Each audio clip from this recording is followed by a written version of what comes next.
Good morning students. Previous video చూసారమ్మా. Previous వీడియోలో మనము సెకండ్ చాప్టర్ గురించి సెకండ్ లెసన్ గురించి ఎక్స్ప్లెయిన్ చేసుకుంటున్నాం కదా, people with special needs second lesson. ఇందులో నేను మీకు ఎక్కడి వరకు చెప్పాను, హెలెన్ కిల్లర్ అయిపోయింది కదా. హెలెన్ కిల్లర్ ఎవరు? Dumb and blind. డంబా డెఫ్ అండ్ బ్లైండ్, గుడ్డి అండ్ చెవిటి. ఈ అమ్మాయికి 6 years ఓల్డ్ నుంచే వేరే ఒక టీచర్ని, స్పెషల్ టీచర్ని తీసుకొచ్చుకొని మాట్లాడుకొని ఆ అమ్మాయి తోటి ఎలా ఎక్స్ప్లెయిన్ చేయాలి అనేది ఒక టీచర్ 20 years గర్ల్ తన దగ్గరకు వచ్చేసి నేర్పించింది కదా చిల్డ్రన్. సో అదంతా మనము క్లియర్ గా చెప్పుకున్నాం. అలాగే హెలెన్ కిల్లర్ ఒక షార్ప్ స్టూడెంట్ అని కూడా మనము ఎక్స్ప్లెయిన్ చేసుకున్నాం కదా. సో ఈ రోజు నెక్స్ట్ అనదర్ అలాంటి డిఫరెంట్లీ ఏబుల్డ్ పర్సన్ ఒక అతను ఉన్నాడు. అతని గురించి ఈ రోజు మనం చెప్పుకుందాం. Another such differently abled person is Stephen Hawking. ఎవరైనా? Stephen Hawking. ఈయన మీకు తెలిసే ఉంటుంది, బిఫోర్ 2 years లోనే చనిపోయారు, మొన్నటిదాకా ఉన్నారు. సో అతను స్టీఫెన్ హాకింగ్. ఆ నేమ్ మీకు హార్డ్ వర్డ్ గా పెట్టుకోండి. People needs lesson name, people with special need. People with special needs. People with special needs. అందులో మనము స్టీఫెన్ హాకింగ్ అనేది ఒక హార్డ్ వర్డ్ గా పెట్టుకోండి children. Stephen STEPHEN Stephen HAWKING Hawking. Stephen Hawking. ఇతను కూడా డిఫరెంట్లీ ఏబుల్డ్ పర్సనే. He suffers from nervous disorders. Nervous అంటే నరాల బలహీనత వల్ల అతను బాధపడుతూ ఉండేవాడు. నరాల బలహీనత అంటే నరాలు మనకి కరెక్ట్ గా పనిచేస్తేనే మనం ఏ పని అయినా కానీ చేయగలుగుతాం కదా. మన బాడీలో ఎవ్రీ పార్ట్ బ్లడ్ సర్క్యులేషన్ అనేది ఆ నర్వస్ సిస్టమ్ ద్వారానే జరుగుతుంది. బ్లడ్ సర్క్యులేషన్, ఆ బ్లడ్ సర్క్యులేషన్ కరెక్ట్ గా జరిగితేనే మనం ఏ పని అయినా కానీ రెగ్యులర్ గా చేసుకోగలుగుతాము. అన్ని ఆర్గాన్స్ మనకి పర్ఫెక్ట్ గా వర్క్ చేస్తాయి. అదే ఒకవేళ నర్వస్ ప్రాబ్లం ఉంది అని అంటే వాళ్ళు డిఫరెంట్లీ ఏబుల్డ్ పర్సన్స్ అవుతారనమాట. సో తనకి కూడా అదే ప్రాబ్లం ఏంటి, నర్వస్ సిస్టమ్ అనమాట. నర్వస్ డిజార్డర్స్ అంటే కరెక్ట్ గా పని చేయట్లేదు. నర్వస్ సిస్టమ్ అనేది కరెక్ట్ గా పని చేయట్లేదు అనమాట. He is unable to speak and move. అతను కరెక్ట్ గా పర్ఫెక్ట్ గా మాట్లాడలేడు, కదలలేడు. మూవ్ అంటే కదలటం కదా, సో కదలలేడు ప్లస్ మాట్లాడలేడు. He is today considered as a greatest scientist of the world. చూడండి, అతను కదలలేకపోతున్నాడు, మాట్లాడలేకపోతున్నాడు, అయినా గాని ఇప్పటి రోజుల్లో అతను బాగా పేరు పొందినటువంటి గ్రేటెస్ట్ సైంటిస్ట్ అంట. చూడండి ఎంత నాలెడ్జ్ ఉందో. సో నాలెడ్జబుల్ పర్సన్ కాబట్టే సైంటిస్ట్ అయ్యాడు, లేకపోతే అవుతాడమ్మా. మనలాంటి వాళ్ళు అన్ని ఆర్గన్స్ ఉన్నా గానీ మనకి కరెక్ట్ జాబ్సే రావట్లేదు. కానీ అతను డిఫరెంట్లీ ఏబుల్ పర్సన్ అయినా గానీ గ్రేటెస్ట్, మళ్ళీ మామూలు సైంటిస్ట్ కూడా కాదు, గ్రేటెస్ట్ సైంటిస్ట్ అంట. సో ఇక్కడ హార్డ్ వర్డ్ కన్సిడర్డ్. అక్కడ నర్వస్ డిజార్డర్స్ పెట్టుకోండి. Nervous, second one nervous disorders. Nervous disorders. Next third one considered, CONSIDERED considered. Next fourth one greatest, GRETEST greatest scientist, SCIENTIST greatest scientist అంట. ఈయన ఎవరెక్కడ world మొత్తం మీద అంటే ప్రపంచం మొత్తం మీద గ్రేటెస్ట్ సైంటిస్ట్ అంట. He works sitting on a wheelchair that is equipped with a computer.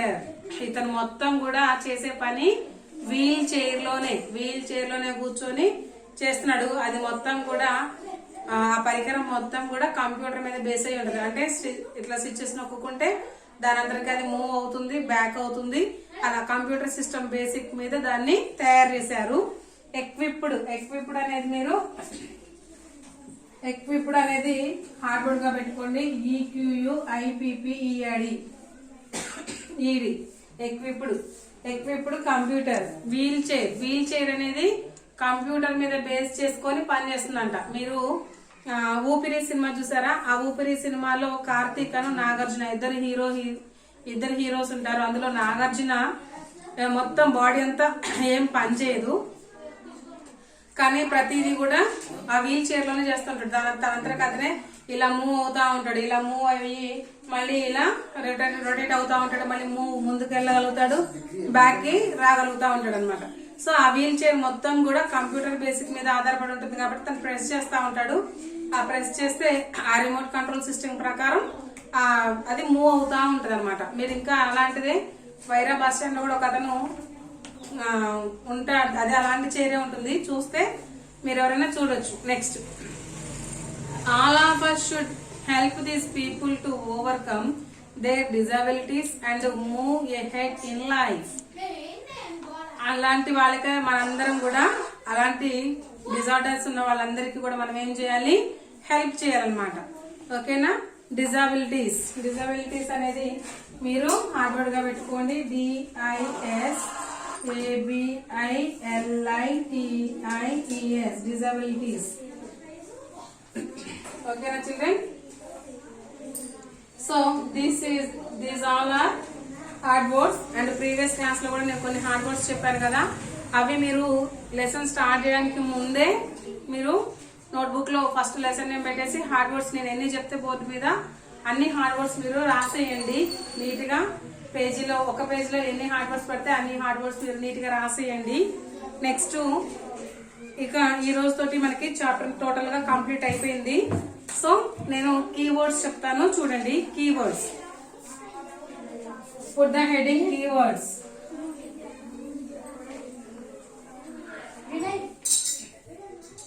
Keywords, KEYWORDS keywords లో first one ramp, RAMP ramp అంటే ఏంటో చూడమ్మా. Sloping surface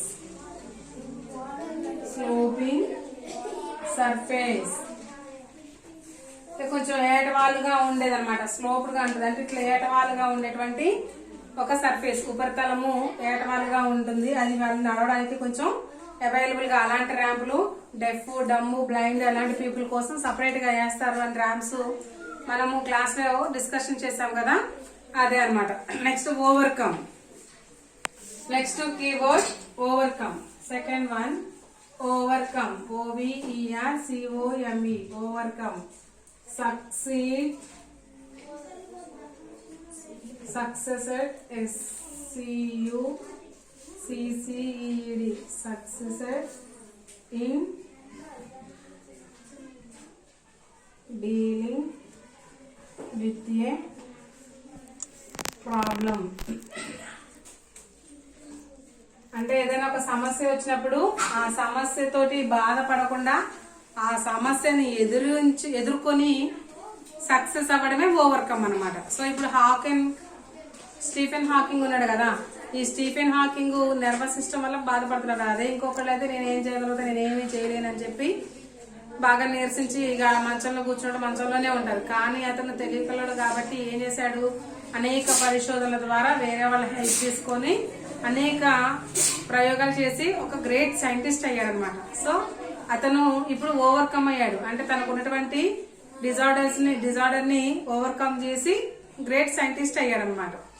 next, third one డిజాబిలిటీస్.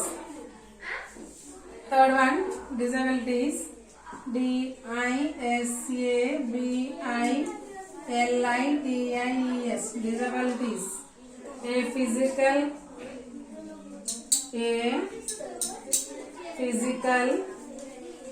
or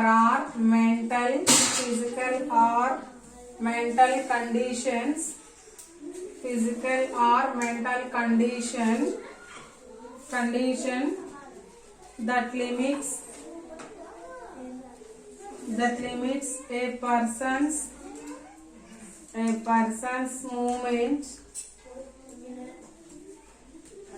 movement, senses, or activities. చూడండి ఇక్కడ disabilities అంటే ఏంటంటే a physical or mental condition that limits a person's movement senses or activities. అతను చేసే పనులలో కానివ్వండి, అతని సెన్స్ ఆర్గన్స్ కానీ ఏవైనా పని జరిగే టైంలో జరగకుండా కండిషన్ కరెక్ట్ గా అంటే ఒక లిమిట్ దాటి ఆ లిమిట్ దగ్గరికి రాకుండా క్రాస్ అవ్వకుండా లిమిట్ దాటకుండా ఉంటే దాన్ని మనం డిజబిలిటీస్ అని అంటాం. అంటే ఫిజికల్ గా కానివ్వండి, మెంటల్ గా కానివ్వండి. కొంచెం పిచ్చి వాళ్ళు ఉన్నారనుకోండి, ఆ పిచ్చి వాళ్ళు వాళ్ళ వయసు పెరుగుతున్నా కొద్దీ వాళ్ళు తిక్కలుగా అలాగే ఉంటారు పిచ్చి పిచ్చిగా. అంటే వాళ్ళ మెంటల్ అంటే మైండ్ మెచ్యూరిటీ అవ్వలేదు అని అంటారు కదా, అలా. అంటే ఒక లిమిట్ ఉంటుంది కదా, ఆ లిమిట్ ప్రకారం మనం ఇప్పుడు మన ఏజ్ ఉందనుకో, ఏజ్ కు తగ్గట్లుగా ఆలోచిస్తూ ఉంటాం. చిన్నపిల్లలు చిన్నపిల్లలాగా ఆలోచిస్తారు, పెద్ద పిల్లలు పెద్ద పిల్లలాగా ఆలోచిస్తారు. ఇదే ఈ లెసన్స్ మీకు ఫస్ట్ క్లాస్ లో ఉంటాయా? ఉండవు. ఎందుకని? ఫస్ట్ క్లాస్ లో చిన్న చిన్న వర్డ్స్ సెంటెన్సెస్ ఉంటాయి. అంటే ఆ ఏజ్ కి అవి అర్థమవుతాయి అని 5th క్లాస్ కి వచ్చేసరికి మీకు లెసన్స్ ఇచ్చారు.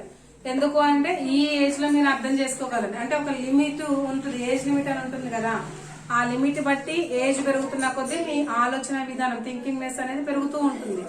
సో అలా పెరగడం వల్ల వాళ్ళు ఎబిలిటీగా ఉంటారు. ఒకవేళ అలా పెరగకుండా ఫిజికల్ గా కానివ్వండి, మెంటల్ గా కానివ్వండి, సో మైండ్ మెచ్యూరిటీ లేదు. కొంతమందికి ఏమో 10 సంవత్సరాలు వచ్చినా గానీ ఇంకా 3 ఏళ్ల పిల్లలు అలాగే ఉంటారు. అంటే వాళ్ళలో గ్రోతింగ్ అనేది చాలా తక్కువగా ఉంటుంది. మరగుజ్జులు ఉంటారు కదా, మీరు మాయాద్వీపం చూస్తే మీకు అర్థమవుతుంది. మాయాద్వీపం సీరియల్ ఉంటుంది కదా, అదే పిల్లలది, జీ తెలుగులో వస్తుంది. అందులో 2 పొట్టోళ్ళు ఉంటారు కదా, వాళ్ళేంటి ఏజ్ ఉంటుంది వాళ్ళకి, కానీ ఫిజికల్ గా గ్రోతింగ్ ఉండదు, పెరగరు వాళ్ళు. ఇప్పుడు 30 ఇయర్స్ 20 ఇయర్స్ ఉన్నా గానీ వాళ్ళు ఇంకా ఎంత ఉంటారు, చిన్న పిల్లల్లాగా 3 ఇయర్స్ 4 ఇయర్స్ పిల్లల్లాగానే కనిపిస్తూ ఉంటారు. అంటే అంత హైటే ఉంటారు. ఫేస్ లో చేంజెస్ కనిపిస్తూనే ఉంటాయి, బట్ హైట్ లో మాత్రం చిన్నపిల్లల్లాగానే ఉంటారు. అంటే ఫిజికల్ గా మెంటల్ గా ఆ రెండింటి పరంగా కూడా ఆ లిమిట్ తగ్గట్లుగా వాళ్ళకి గ్రోతింగ్ అనేది ఉండకపోతే అలాంటి వాళ్ళని మనం ఏమంటామంటే డిజబిలిటీస్ అంటాం, అలాంటి లక్షణాలని. ఓకేనా చిల్డ్రన్? సో ఈ రోజు కీవర్డ్స్ అండ్ రిమైనింగ్ ఉన్నటువంటి లెసన్ మనం చెప్పుకున్నాం కదా. ఇంతవరకు చెప్పుకున్న క్లాస్ మీకు అర్థమైంది కదా. నెక్స్ట్ నేను మీకు ఫిల్ ఇన్ ద బ్లాంక్స్ అవన్నీ ఎక్స్ప్లెయిన్ చేస్తాను. ఓకేనా children? Next class will be tomorrow. Continue. By children.